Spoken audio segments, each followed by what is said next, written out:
Hi, hello friends. So in the last session, I have discussed about the basic troubleshooting steps of desktop and laptop. So here, I would like to say about explain about this Ansible server. Okay, Ansible server and how to create the node server and how to install the packages, how to install users through Ansible in the node servers. Okay, so why this Ansible is used? Okay, let me explain that. Because this Ansible server, okay, let me showcase a graphical representation so that you can able to understand some basics about why this Ansible is used. Okay, so let me open this client. Okay, let us consider.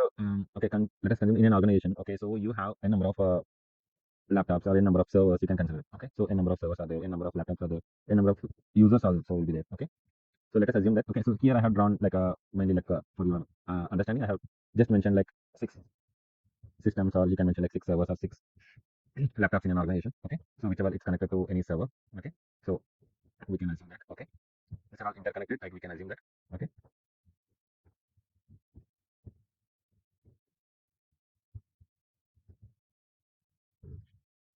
okay, let me check this. Okay, these are all interconnected. I can assume that these are interconnected. Okay, so if you want to install any applications, okay, so let us take an example. Like if you want to install any applications, so for example, okay, your company wants an application like application A, okay, to be installed in all the devices. Okay, so no need to go manually and do in earlier. No? So before, I mean, we do have manually we used to go and install the applications in each of the servers. Okay, now since this is an automation tool, so Ansible is an automation tool, so where we can deploy like in 100 servers, 100 laptops or 100 desktops at a time. So from the Ansible server, okay, from the Ansible server, okay, so you can push the applications, you can install the applications. Okay, so let us assume this as an Ansible server. Okay, this is an Ansible server, Ansible server, Ansible server. Okay, so from here you can install a number of applications. Okay, you can, so no need to go to that individual laptop or individual servers manually. No need to go and install those softwares. Okay, so from here you can from here you can install the softwares directly. Okay, so that is the only purpose, which is it will reduce the time. Okay, so because manually installing all applications in each of the computer, manually installing the users in each of the computer, removing the applications, updating the softwares in each of every okay, server or computer, that will take some time. Okay, so that's the reason Ansible server automation tool is used. Okay, so let's go to the presentation. I hope you understand the basics. Okay, why we use this Ansible server to reduce the time. Okay, in our operations. Okay, in our infrastructure. So we'll be using this Ansible automation tool. So let me go to that thing. Okay, presentation. So first of all, we have to create an Ansible server. This is for a demo purpose. I have what I'm doing is, okay, I'm creating an Ansible server, and node server is nothing but the target server. Okay, so like I show you now, so we can see like these are desktop servers now. So for the representation, I created node servers. Okay, and the Ansible servers, it's mandatory to we need to install this Python applications and OpenSSL, and these softwares are mandatory in Ansible to ensure that this server to become an Ansible server. Okay, so what I'm doing is that, so in order to ensure this creating an Ansible server, I'm just installing the server through Amazon console. Okay, Amazon console, I'm just installing a Linux machine, Linux server. Okay, yeah.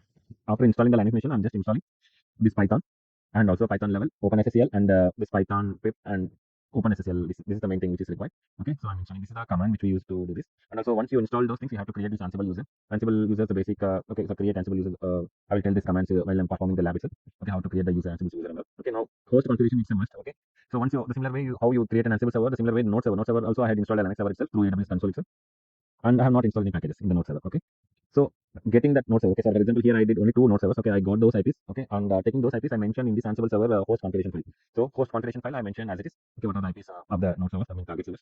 Okay, so verify. I can see this in cat etc Ansible Ansible.configure. You can see this where it's verify. Okay, so in etc file it will be there, and verify the initial configuration. Initially we have backup. Okay, we have to ensure the backup also. We need to ensure it. Okay, so that's the reason. Okay, so CP command you can use. I will showcase in the lab itself. Okay, and ensure the command inventory and to the users. Okay, ensure uncomment inventory. There will be an option of inventory option. There you have to ensure that those it's uncommented via etc Ansible configuration file. Okay, so this should be, we have to ensure that, and also ensure password authentication is set to no. Okay, password authentication should be set to no for this mm, Ansible user. Okay, for Ansible user, you have to set that. Okay, so that then only it will consider like an Ansible server. Okay, after that, you need to use this generate SSH key generator. Okay, I will showcase this also. Okay, and going to how this is SSH key generation is nothing but, okay, so it will generate the key. Okay, while installing any server. Okay, those key you can save it as it is. Okay, so then it will pop up, and then it will be very easy for you for connecting those node servers.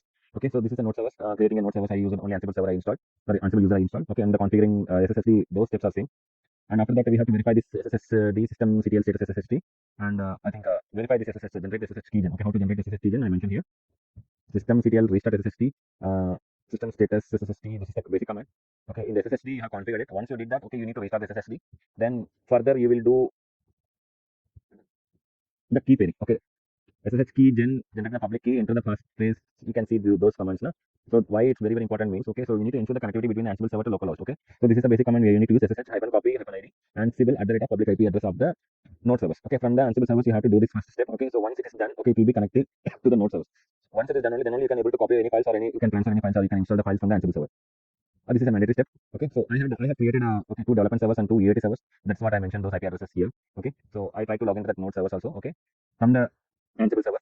Okay, so it will show. Then once the SSH is enabled, SSH key, I mean this path is enabled. This SSH connectivity is enabled. You can see these options.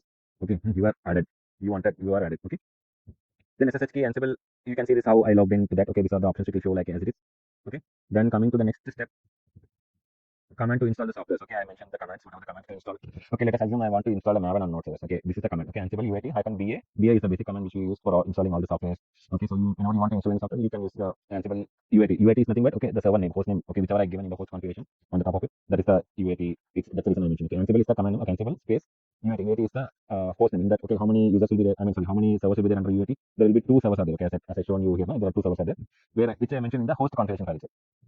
Okay, I think host configuration file where I mentioned initially here I mentioned okay cat etc in the first very starting step itself. Okay, etc Ansible host itself I mentioned. Okay, these are the development. Okay, development two servers and UAT two servers. Okay, I think you are able to see that now. This is all. Let me go and let me know if I am very fast. Okay, so this is the step. Okay, so I will showcase in the next session also. So this is to give you a presentation here. Okay, so how much I can explain here I can do that. Okay, so then to Ansible server, you can also push in HTTP package also to the node servers. The same command Ansible UAT hyphen b hyphen m. Okay, m package is equal to HTTP state is equal to present. It will install the present version of Ansible. Okay, this will install the present. To install the latest version, this is the latest you have to mention. M hyphen a package is equal to HTTP state is equal to latest. Okay, so the same thing you can verify in this node service. Once it is installed, okay, so you can log into the node service and you can verify it. Okay. I think this is the command which I given start is equal to start and HTTP name is equal to state is equal to started. You can see to start any HTTP package or stop any services, you can use these commands. Okay, from Ansible to node servers, you can do this to stop any services also. It will start it. It will show like started. Even for stop also you can do the same thing. Next thing is that you can verify updating Maven package and verify uninstalling through the below commands. Okay, so you want to do update the Maven package and uninstall. Okay, and you want to uninstall some HTTP package. Okay, so this is the command Ansible UAT hyphen b hyphen m hyphen a package is equal to Maven state is equal to latest. Okay, and package is equal to HTTP state is equal to absent. Okay, so latest means it will install the latest package and absent means it will uninstall the package. Okay, so this is what I would like to say. And next thing is that okay, so this is the last I think this is not required, but okay, this is not required. This is the topic playbook topic. So I will explain in detail about those topics later. Okay, that's all about our discussion today regarding Ansible project. Okay, any questions or any doubts? Okay, you can contact me in my mail ID mentioned.